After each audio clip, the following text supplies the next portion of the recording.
Bonjour à tout le monde et bienvenue dans cette nouvelle vidéo. Dans ce nouveau tutoriel, nous allons apprendre à étendre notre domaine de diffusion à travers Internet en utilisant le protocole propriétaire de MikroTik, EOIP ou Ethernet over IP. Si vous êtes nouveau sur notre chaîne, n'oubliez pas de vous abonner et d'activer la cloche de notification pour rester informé lorsque nous mettons de nouvelles vidéos en ligne. Alors, qu'est-ce qu'on va concrètement faire dans ce tutoriel? Voici l'architecture que nous allons utiliser. On suppose un scénario tout simple. On a deux sites distants qu'il est question de relier. On a Douala ici, on a Yaoundé là. Au milieu, on a Internet. Donc, on va supposer un cas où, par exemple, les deux sites ont été installés, mais pas au même moment. Mais seulement ils ont été installés avec la même plage d'adresse 192.168.88.0/24 tant à Douala qu'à Yaoundé. Donc faire une interconnexion entre les deux, il va falloir changer le LAN de l'un des deux. Mais avec le protocole Ethernet sur IP ou Ethernet over IP de MikroTik, il est possible d'étendre le domaine de diffusion et tout se passera comme si on avait tiré tout simplement un long câble Ethernet entre les deux routeurs, entre les deux villes. Donc comment est-ce que ça va se comporter? C'est un protocole qui permet de créer des tunnels de niveau 2 au travers de connexions IP. Ça peut être une connexion IP, ça peut être du IP-IP, ça peut être du PPTP. Donc peu importe, du moment où la connexion peut transporter un paquet IP, on peut faire passer un tunnel Ethernet sur IP. Donc, rendons-nous dans le routeur pour commencer. Alors, ce routeur-ci, comme vous voyez, il s'appelle Internet. C'est le routeur de l'architecture. C'est ce routeur-ci, c'est lui qui va nous donner Internet. On suppose que dans notre cas ici, comme les trois routeurs sont posés devant nous, on n'a pas mis des adresses différentes. Mais il est possible que vous ayez dans deux villes sur deux sites distants des fournisseurs d'accès différents. La seule chose dont il faut se rassurer, c'est que à partir d'ici, vous pouvez atteindre le WAN de l'autre ville et de ce côté, vous pouvez atteindre son WAN. Si les deux WAN peuvent se toucher, alors ce sera largement suffisant pour ce qu'on veut faire. Il y a une petite erreur qui s'est glissée là, un 0 de trop. Donc on rentre dans le routeur et on va voir dans le routeur Internet, voici tout ce qu'il y a comme configuration. Il a un bridge sur lequel on a posé cette adresse, la 172.31.255.254/29 qui va nous servir de passerelle pour Internet. Et à côté nous avons, on va dans IP, on vient sur DHCP server, on lui a donné un serveur DHCP. Et il a déjà quelques clients qui sont connectés. 253 c'est Douala, 252 c'est Yaoundé et 251 c'est ma machine, celle sur laquelle je suis en train d'enregistrer la vidéo. Donc on va ouvrir une nouvelle fenêtre Winbox. Pour cela on vient ici sur le menu latéral gauche et on clique sur New Winbox. Alors pour le moment on voit que on peut voir le routeur de Yaoundé et juste notre routeur internet. Ce qu'on va faire, c'est qu'on va se connecter à nos différents routeurs en utilisant leur adresse WAN. Donc ici c'est la 172.31.255.253. Si vous vous rappelez, c'était le routeur de Douala. Donc on va cliquer là pour se connecter et on peut vérifier qu'on est bien dans le routeur Douala. Dans le routeur de Douala, on va regarder dans IP, on va sur adresse. La IP adresse, on a déjà ces deux adresses. Ça c'est notre LAN qu'on a montré dans l'architecture tout à l'heure. La passerelle c'est la 88.1 et ça c'est un DHCP client qui a récupéré l'adresse dans le routeur qui donne Internet. Voilà. Maintenant, pour ne pas faire un tutoriel trop long et un ensemble de choses qui sont déjà configurées, par exemple le Wi-Fi.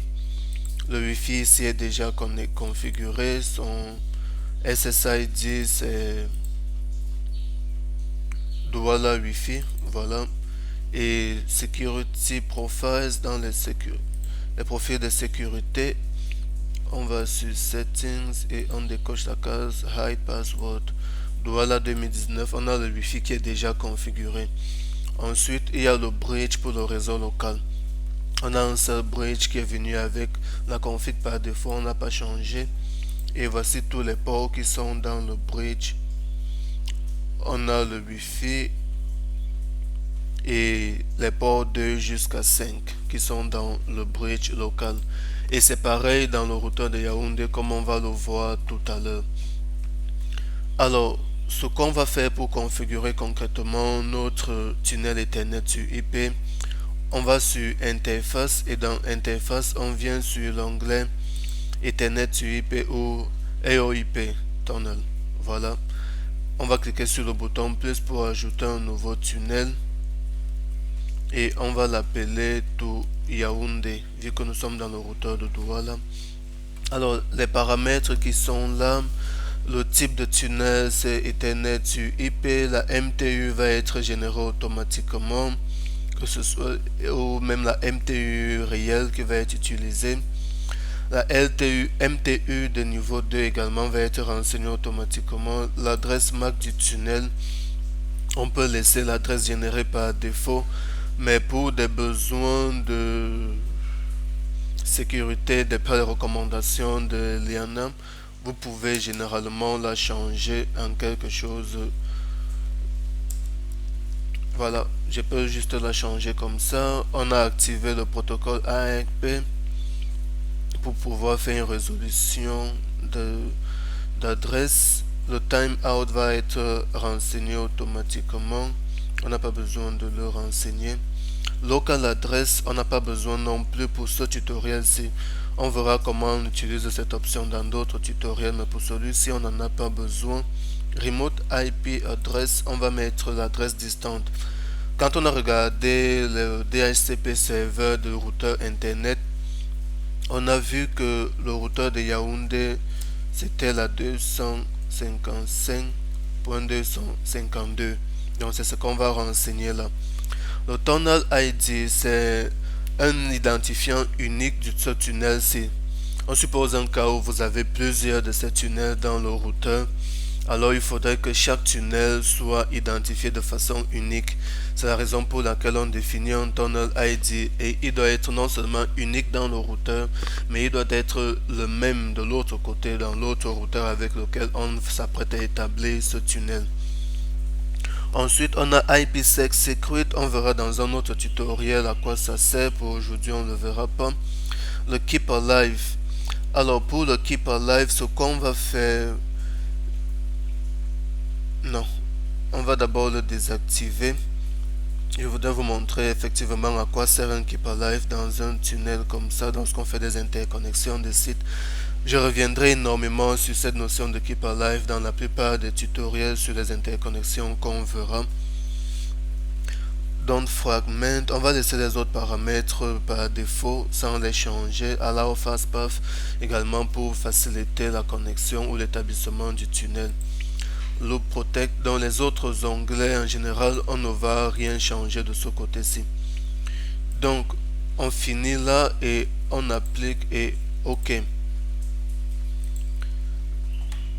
Donc, automatiquement, vous pouvez remarquer que le tunnel est running.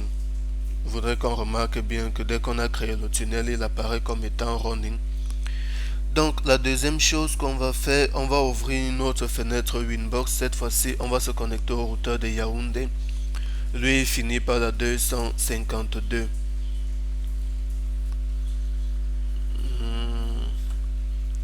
Est-ce que je peux me connecter au routeur de Yaoundé d'ici? Voici également le routeur de Yaoundé. Je suis connecté par Wi-Fi au routeur de Yaoundé, donc je vais plutôt utiliser ceci. Voilà. On est dans le routeur de Yaoundé comme on peut le voir ici en haut. Je vais activer les logs pour toujours suivre tout ce qui se passe dans le routeur. Ensuite, comme avec Douala, on a également un ensemble de choses déjà configurées. On a le Wi-Fi. Si je vais sur Wireless et puis je double-clique sur l'interface qui apparaît, je vais sur l'onglet Wireless. On peut voir qu'on a Wi-Fi Yaoundé qui est déjà configuré. Les profils de sécurité dans Security Profiles, on vient dans Settings et on décoche la case. C'est Yaoundé 2019. Le Wi-Fi est déjà configuré lui aussi.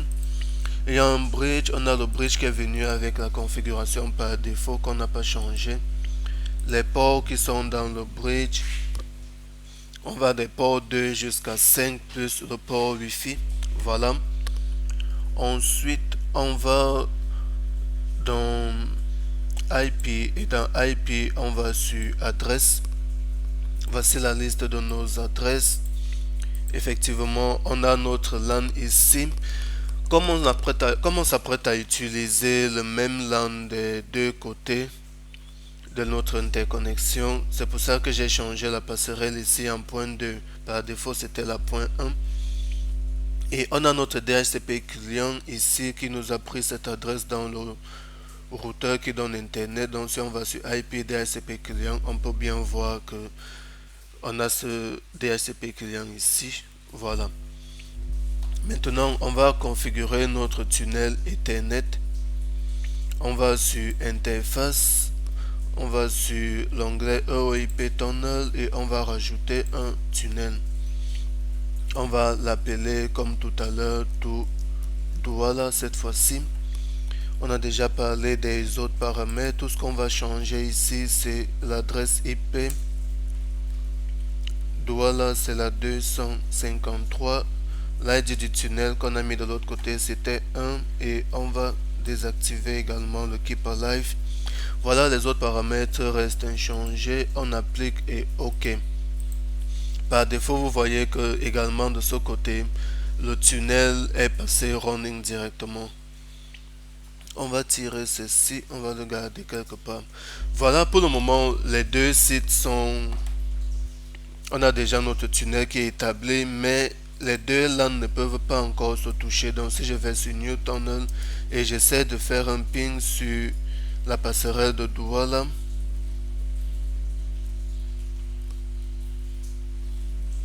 voilà, j'ai pas de connexion, j'arrive pas à toucher le site distant de Douala. C'est normal. Voici à quel niveau on va les relier. Ce qu'on fait, c'est qu'on va sur Bridge et dans les ports du Bridge, on va rajouter notre interface Ethernet IP qu'on vient de créer, celle-ci. On clique là et on apply. OK. On va également dans le routeur de Douala, on va faire pareil. Dans le routeur de Douala, nous pouvons également lancer un ping sur Yaoundé 192.168.88.2 qui ne passe pas pour le moment. Donc on va également sur Bridge et dans les ports du Bridge, on va rajouter notre Ethernet sur IP et on va appliquer en apply. OK. Et comme vous pouvez voir derrière, je peux déjà toucher Yaoundé. Et je suis sûr que si je vais à Yaoundé, le ping sur Douala passe déjà également. Donc depuis le réseau local de Yaoundé, je peux toucher le réseau local de Douala. Pour le confirmer, on peut vérifier que je suis bien connecté au Wi-Fi de Yaoundé.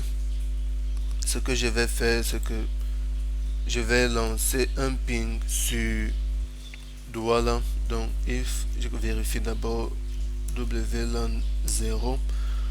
Voilà, j'ai la 242 et je vais essayer de toucher le Wi-Fi de le réseau local de Douala. Donc ceci, on va le laisser comme ça. Maintenant, il y a deux choses. La première, nous avons deux villes qui sont désormais reliées, seulement on a deux serveurs DHCP. Donc il est question de désactiver le serveur DHCP de l'une des villes.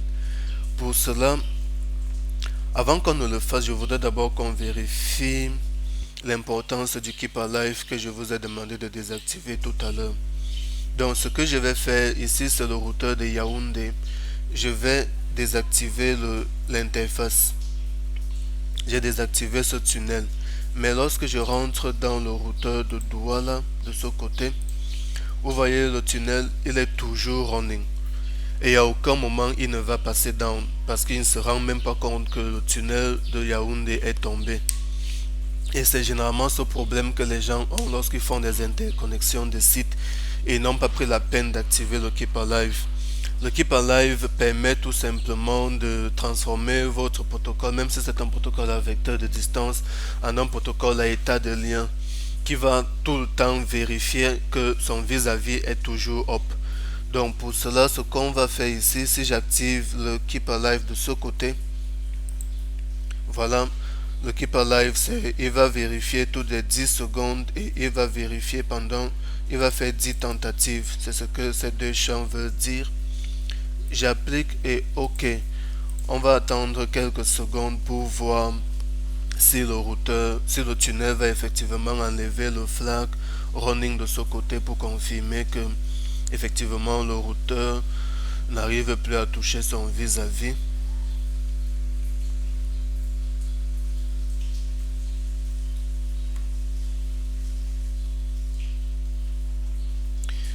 Il va essayer 10 fois, ça va faire en réalité 100 secondes. C'est beaucoup. Donc ce qu'on va faire, c'est lui demander 2 tentatives, pas plus. Voilà, ça va même déjà changer. Vous voyez que le flag R qui était là tout à l'heure a disparu. Le flag running qui était là a disparu. Ça veut dire que le routeur s'est finalement rendu compte que le tunnel est tombé. Donc on rentre à Yaoundé et on va réactiver ce tunnel et on va également activer son Keep Alive. Donc on clique simplement sur Keep Alive et on va laisser 10 tentatives. Ici de l'autre côté on va remettre 10 tentatives également. On applique et OK. De ce côté on va rapidement modifier. On va remettre la valeur à 10. C'est toujours bien d'avoir un grand nombre de tentatives. Donc voilà, on a notre tunnel qui peut désormais s'auto-évaluer et vérifier à chaque fois si son vis-à-vis est toujours up. Donc on va faire une dernière chose, on va dans le routeur de Yaoundé et on va désactiver le serveur DHCP. De sorte que les équipements qui sont connectés à Yaoundé viennent prendre leurs adresses plutôt dans le routeur de Douala. Donc on va sur IP et on vient sur DHCP et on clique sur le serveur DHCP et on le désactive. Normalement mon Wi-Fi devrait perdre l'adresse pendant quelques secondes et la retrouver. Donc ce qu'on va faire, c'est qu'on va plutôt se déconnecter. Donc je vais fermer le Wi-Fi ici.